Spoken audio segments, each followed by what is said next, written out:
अस्सलाम वालेकुम दोस्तों, मैं हूं माजिद मलिक और डिस्कवर द वर्ल्ड में आप सबको खुश आमदीद। प्यारे साथियों, इस वक्त पूरी दुनिया में 57 के करीब इस्लामी ममालिक हैं, जिनमें से ज्यादातर ऐसे हैं जो अपनी ताकत के बलबूते पर दुनिया भर में अपना एक अलग मकाम रखते हैं। लेकिन बदकिस्मती से ये बड़ी ताकतें किसी दूसरे गैर इस्लामी मुल्क से लड़ने की बजाय आपस में ही लड़ते रहते हैं, जिसकी खातिर इन्होंने बड़े बड़े हथियार भी बना रखे हैं। आज की ज़ेरे नज़र वीडियो में हम जानेंगे कि इस वक्त दुनिया में कौन से इस्लामी ममालिक सबसे ताकतवर हैं जो किसी भी वक्त अमेरिका जैसी सुपर पावर को टक्कर दे सकते हैं, और इनके पास कौन से ऐसे हथियार हैं जो किसी के पास नहीं हैं। नाज़रीन गिरामी, सबसे पहले सऊदी अरब की बात करें तो रकबे के लिहाज से सऊदी अरब दुनिया का 13वां सबसे बड़ा मुल्क है और मुआशी लिहाज से तुर्की और स्विट्जरलैंड के बाद 20वीं बड़ी मईशत है। सऊदी अरब दुनिया में क्रूड ऑयल का सबसे बड़ा एक्सपोर्टर है, जबकि वेनेजुएला के बाद तेल के सबसे ज्यादा साबितशुदा ज़खायर भी सऊदी अरब में है। यानी आसान अल्फाज में सऊदी मईशत की ताकत और कमजोरी दोनों इसके कुदरती वसाइल ही हैं। ताकत इस तरह के इन्हीं की वजह से सऊदी अरब एक मजबूत और अमीर मुल्क है, और कमजोरी इस तरह के कुदरती वसाइल देर पा तरक्की के जामिन नहीं होते। फौजी लिहाज से देखें तो अरब खित्ते में सऊदी अरब, इसराइल और ईरान के बाद तीसरी बड़ी फौजी ताकत है। सऊदी फौज की तादाद 3 लाख एक्टिव फोर्सेस की है।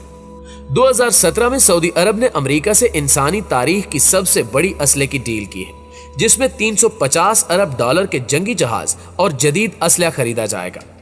दुनिया की तारीख में इतनी बड़ी असले की डील कभी किसी मुल्क ने नहीं की, जबकि जदीद मिसाइल सिस्टम के लिए सऊदी अरब ने रूस से भी 3 अरब डॉलर की डील की है। लेकिन इस सारे असले के बावजूद सऊदी अरब की फौज एक मुस्तैद फौज नहीं समझी जाती, जिसका एक मुजाहरा हाल ही में उस वक्त देखने में आया जब सऊदी फोर्सेस ने यमन में हौसी बागियों के खिलाफ कार्रवाई की। ये कार्रवाई, जिसे सऊदी दावे के मुताबिक 2 हफ्तों में मुकम्मल हो जाना था, तवील से तवील तर होती चली गई।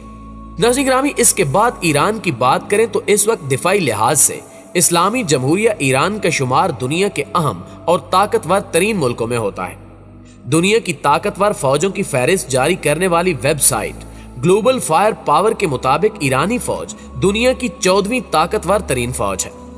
हथियारों की बात करें तो ईरान में मकामी सतह पर तैयार किए जाने वाले तमाम क्रूज मिसाइल समंदर और खुश्की से दुश्मन के ठिकानों को तबाह करने की भरपूर सलाहियत रखते हैं। इस वक्त ईरान के पास मुख्तलिफ किस्म के क्रूज मिसाइल हैं, जैसे कादिर, जफर, कौसर, नूर और कदीर वगैरह, जबकि इन मिसाइलों की खसूसियत यह है कि ये तमाम मिसाइल गाड़ी या आबदोज से चलाए जा सकते हैं। आज से चंद साल कबल इस्लामी जमहूरिया ईरान के साइंसदानों ने मुल्क की सतह पर मिसाइल बनाने का फैसला किया, और आज इस मुल्क की मुसल्लह अफवाज दुनिया के जदीद तरीन मिसाइलों से लैस है। इस वक्त ईरानी मुसल्लह अफवाज के पास सजील, अम्माद, कदर, खरमिश, जुल्फिकार, फाते, खलीज फारिस और रमज नामी मिसाइल मौजूद हैं, जो दुश्मन के जहाजों, एयरपोर्ट्स, ड्रोन तैयारों, पुल, सड़कें, रेलवे राब्ते और मुख्तलिफ किस्म के हरबी साजो सामान को तबाह करने की सलाहियत रखते हैं। इसके अलावा इस्लामी जमहूरिया ईरान का सबसे बड़ा ड्रोन फितरस 25,000 फुट की बुलंदी पर 16 से 30 घंटे तक परवाज कर सकता है।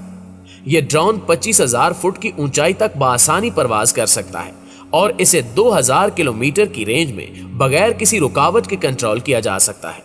जबकि ये ड्रोन मुख्तलिफ किस्म के गाइडेड रॉकेट और मिसाइल ले जाने और इन्हें फायर करने की सलाहियत भी रखता है।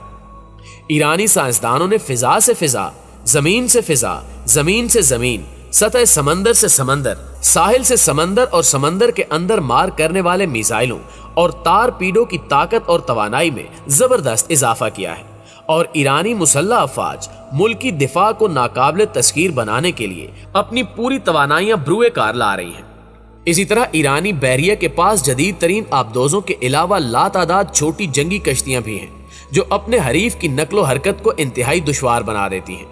इन छोटी जंगी कश्तियों की खसूसियत यह है कि वो रेडार में नहीं देखी जा सकती, जबकि ईरानी बहरिया की ताकत को अमेरिका समेत पूरी दुनिया कबूल करती है। नाज़रीन, अब अगर तुर्की की बात करें तो इस्लामी दुनिया में अगर कोई एक मुल्क अमेरिकी बालादस्ती को चैलेंज करता है तो वो तुर्की है, जिसकी हालिया मिसाल पिछले दिनों में उस वक्त आपके सामने आई जब अमेरिका ने अपना सिफारत खाना मकबूजा बैतुल मक़दस मुंतकिल करने का फैसला किया, तो तुर्की ने इसराइल से अपने डिप्लोमेटिक ताल्लुकात तोड़ दिए। तुर्की ना ही कोई एटमी मुल्क है और ना ही इसके पास किसी किस्म के कोई एटमी हथियार हैं, मगर इसके बावजूद इसका शुमार दुनिया की चंद बड़ी ताकतों में होता है। तुर्की के पास 4 लाख से ज्यादा फौज है और इसका बेशतर फौजी साजो सामान गैर मुल्की है, लेकिन वो इस वक्त अपनी मिलिट्री इंडस्ट्रियल बेस तैयार करने की कोशिशें कर रहा है। तुर्की मकामी तौर पर बनाए जाने वाले टैंकों, रॉकेटों और मिसाइलों पर काम कर रहा है और गैर मुल्की दिफाई इदारों के साथ ताउन बढ़ा रहा है। इसके पास ऐसे खतरनाक मिसाइल हैं जो किसी भी बड़े मुल्क को आसानी से तहस नहस कर सकते हैं। यही वजह है कि तुर्की अमेरिका के सामने झुकने से भी इनकारी है।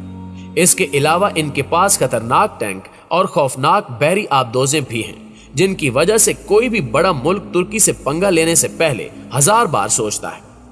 नेटो का रुकन होने की वजह से कोई भी मुल्क तुर्की को नुकसान नहीं पहुंचा सकता, क्योंकि अगर कोई ऐसा करता है तो इसको मगरबी फौजी इत्तेहाद नेटो से भी जंग करनी पड़ेगी। और यहाँ ये भी दिलचस्प बात है कि नेटो इत्तेहाद में अमेरिका के बाद दूसरी बड़ी फौज भी तुर्की की है और इसकी तादाद 4,10,000 है। अमेरिकी पाबंदियों के बावजूद तुर्की नेटो इत्तेहाद का वाहिद ऐसा मुल्क है जो रूस से जदीद हथियार और रेडार सिस्टम खरीद रहा है। इसके अलावा तुर्की मुसलमान मुल्कों में भी खास अहमियत रखता है, क्योंकि जब अमेरिकी सदर ने बैतुल मक़दस को इसराइल का दारुल हुकूमत तस्लीम किया तो तुर्की के सदर रजब तैयब उर्दगान ने मुस्लिम ममालिक का एक इजलास बुलाया और बैतुल मक़दस को फलस्तीन का दारुल हुकूमत करार दे दिया। तुर्की के इस इक़दाम ने मुसलमानों के दिल जीत लिए थे। नाज़रीन, ताकतवर इस्लामी ममालिक में पाकिस्तान की बात करें तो पाकिस्तान दुनिया के उन चंद ममालिक में से एक है जिनका आलमी सियासत में बहुत अहम किरदार रहता है। इसी वजह से मगरबी ममालिक और अमेरिका कभी पाकिस्तान के बहुत करीब आ जाते हैं और कभी इस पर पाबंदियां लगा देते हैं। दिफाई एतबार से देखें तो पाकिस्तान के पास दुनिया की 5वीं सबसे बड़ी फौज है, जिसकी तादाद 6,20,000 है, जबकि आलमी रैंकिंग में पाकिस्तान की फौज को दुनिया की 11वीं सबसे ताकतवर फौज माना जाता है। हालांकि दिफा पर खर्च करने के एतबार से पाकिस्तान दुनिया में 23वें नंबर पर है। पाक फौज की ताकत का अंदाजा इस बात से लगाया जा सकता है कि पाकिस्तान वो वाहिद मुल्क है जिसने दहशतगर्दी के अंदरूनी नेटवर्क को 10 साल से भी कम अरसे में कुचल कर रख दिया। याद रखिए कि यही चैलेंज शाम, लीबिया, यमन और इराक को भी दरपेश था, लेकिन ये तमाम ममालिक इन खतरात का मुकाबला करने में नाकाम रहे और खाना जंगी का शिकार हो गए। इसी तरह अफगानिस्तान में अमेरिका और 70 मुल्कों का फौजी इत्तेहाद 17 साल में भी मुसल्लह ग्रोहों को शिकस्त नहीं दे सका। पाकिस्तान दुनिया की 7वीं एटमी कुव्वत है और पाकिस्तान दुनिया के उन ताकतवर ममालिक में शामिल है जो 3rd और 4th जनरेशन के लड़ाका तैयारे, आबदोजें, जंगी बहरी जहाज और सैटेलाइट्स भी तैयार करने की सलाहियत रखते हैं। 1974 में भारत की जानिब से किए गए एटमी तजुर्बे के बाद पाकिस्तान को अपनी सालमियत के हवाले से शदीद खतरात का सामना था। उस वक्त के वज़ीर आज़म जुल्फ़िकार अली भुट्टो ने ऐलान किया था कि पाकिस्तानी कौम घास खाएगी लेकिन एटम बम जरूर बनाएगी। पाकिस्तान में चाहे सियासी हुकूमत हो या फौजी, किसी भी हुक्मरान ने मुल्क की एटमी सलाहियत पर कोई समझौता नहीं किया और फिर बिल आखिर 1998 में भारत की जानिब से एटमी धमाकों के बाद पाकिस्तान ने भी अपनी एटमी सलाहियत का बाज़ाब्ता ऐलान कर दिया। जी तो प्यारे साथियों, ये थी हमारी आज की वीडियो कैसी लगी कमेंट करके हमारे साथ शेयर जरूर कीजिएगा। इंशाल्लाह आपसे मुलाकात होती है अगली वीडियो में। तब तक अपना ढेर सारा ख्याल रखिए। अल्लाह निगहबान।